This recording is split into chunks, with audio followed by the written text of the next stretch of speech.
మన ప్రభు అయిన యేసు క్రీస్తు నామములు మీ అందరికి జీసస్ కాలింగ్ మినిస్ట్రీ మహిమగల సంఘం తరపున మీ అందరికి మీ హృదయపూర్వకమైన ధన్యవాదాలు తెలియజేస్తున్నాం. వందనాలమ్మా, బాగున్నారా? చాలా సంతోషం. ఈ రోజు కొన్ని విషయాలు మీతో మాట్లాడాలని ఆశపడుతూ ఉన్నాను. ఈ భూమి పైన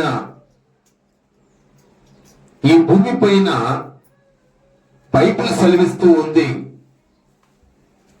బైబిల్ గ్రంథంలో సెలవిస్తుంది, ఎక్కువ సంవత్సరములు జీవించిన వ్యక్తుల గురించి కొన్ని విషయాలు మీతో మాట్లాడాలని నేను ఆశపడుతూ ఉన్నాను. ఎంతమంది? దాదాపు ఒక 5 మంది గురించి మీతో మాట్లాడాలని నేను ఆశపడుతూ ఉన్నాను. అంటే ఎక్కువ సంవత్సరాలు ఈ భూమి పైన నివాసము చేసిన వారు, బ్రతికిన వారు, వాళ్ళ గురించి మనం విందామా? మరి మీకు ఆసక్తి ఉందా? మొట్టమొదటి వ్యక్తి మెతెషల 969 సంవత్సరములు ఈ భూమి పైన బ్రతికాడు. ఎన్ని సంవత్సరాలు? 960.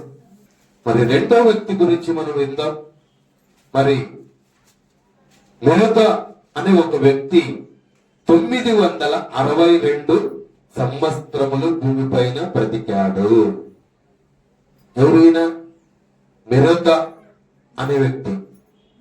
మూడో వ్యక్తి గురించి నేను పరిచయం చేయబోతున్నాను. నోహాహు.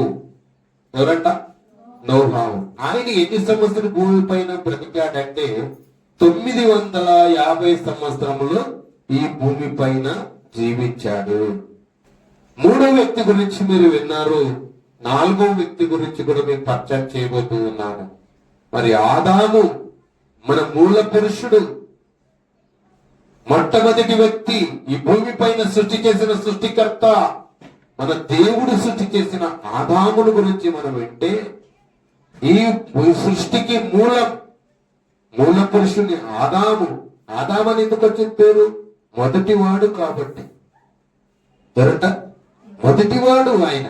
ఆదాము అంటే మొదటివాడు అని దాని అర్థం. ఆదామంట 930 సంవత్సరములు ఈ భూమి పైన జీవించాడు. మరి నాలుగో వ్యక్తి గురించి, ఆదాం గురించి మీరు విన్నారు. ఐదో వ్యక్తి గురించి కూడా వినబోతూ ఉన్నారు. షతు. ఎవరంట? షతు. ఈయన్ని సంవత్సరములు బ్రతికాడంటే 912 సంవత్సరములు బ్రతికాడు భూమిపై. ఈ భూమి పైన మెతెషల ఎన్ని సంవత్సరాలమ్మా? 969 సంవత్సరములు జీవించాడు. బైబిల్ సెలవిస్తూ ఉంది. మరి ఇప్పుడులో ఎంతమంది ఎన్ని సంవత్సరాలు జీవించగలరు ఈ మానవులు? 60 సంవత్సరములు. అధిక బలం ఉంటే 60, 70, 80 సంవత్సరాలకి చివరికి దాంట్లో ఆయాసము, దుఃఖమే, షుగర్లే, బీపీలే అన్ని ఉంటాయి. అవునా కదా? మరి వాళ్ళు 969 సంవత్సరములు బ్రతికారంట.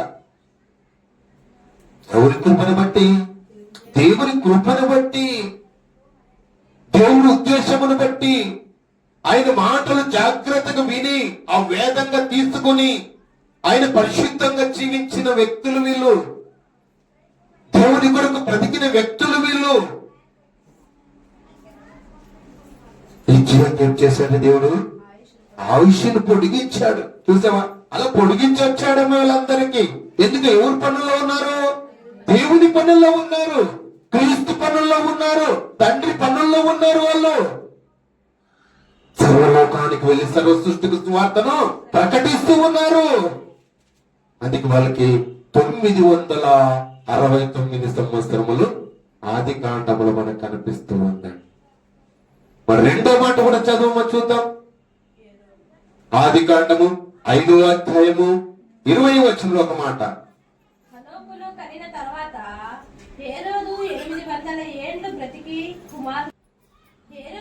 హేరోదు దినములన్నీ 960 ఏండ్లు ఆయన ప్రతిపద్దను. చూసారు? చూడండి ఎంత మాట. చూడండి, ఇద్దరు గురించి, మెతెషల గురించి విన్నారు, ఏ రోజు గురించి విన్నారు? మరి అక్కడే చూద్దాం చూడండి. ఆదికాండము 9వ అధ్యాయం 29వ వచనంలో ఒక వ్యక్తి, అక్కడ మనం నోహా గురించి మనం తెలుసుకుందాం. నోహాహు బ్రతుకున్న దినములన్నీ 980 ఏళ్ళు. సో ఎన్ని సంవత్సరాలు నోహా బతికాడంట? 980 సంవత్సరములు బతికాడు. 80 సంవత్సరములు బతికాడు.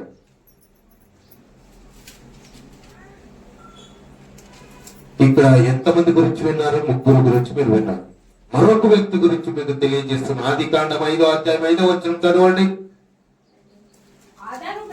ఆదాము బ్రతికిన దినములన్నీ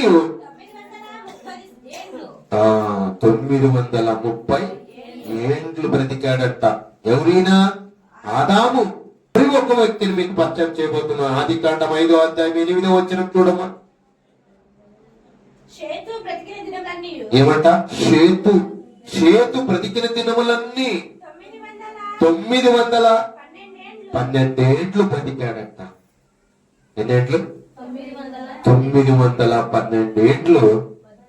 ఎవరైనా? షేతు అనే వ్యక్తి. ఇంకా ఉన్నారండి మీకు. ఎందుకంటే మీకు 5 మంది గురించి ఈరోజు పరిచయం చేశాను కూడా. అర్థమైందా? చూసాము వాళ్ళు ఎందుకు బ్రతికారు, ఎందుకు ఇన్ని సంవత్సరాలు జీవించారు, ఎందుకు చేసింటారో, ఎందుకు బతికింటారో చెప్పండి. బతికేది వాళ్ళ చేతిలో ఉంటుందా? ఏమండి? ఎవరి చేతిలో ఉంది? దేవుడి చేతిలో ఉంది. దేవుడు చెప్పిన మాటలు, దేవుడు చెప్పిన పని, దేవుని పని ఉన్నదని గుర్తెరిగి వాళ్ళు సంపూర్ణంగా పరిపూర్ణంగా జరిపించారు కాబట్టి వాళ్ళు అన్ని సంవత్సరాలు జీవించినట్టుగా మనం బైబిల్ ద్వారా తెలుసుకుంటూ ఉన్నాం. సహోదరుడు ఎంత చక్కటి మాటలు మీరు విన్నారు. మరి ఈ 5 మంది గురించి, మరి ఈ భూమిపైన ఎక్కువ సంవత్సరాలు బ్రతికిన వారి గురించి, ఈ 5 మంది వ్యక్తుల గురించి మనము విన్నాము.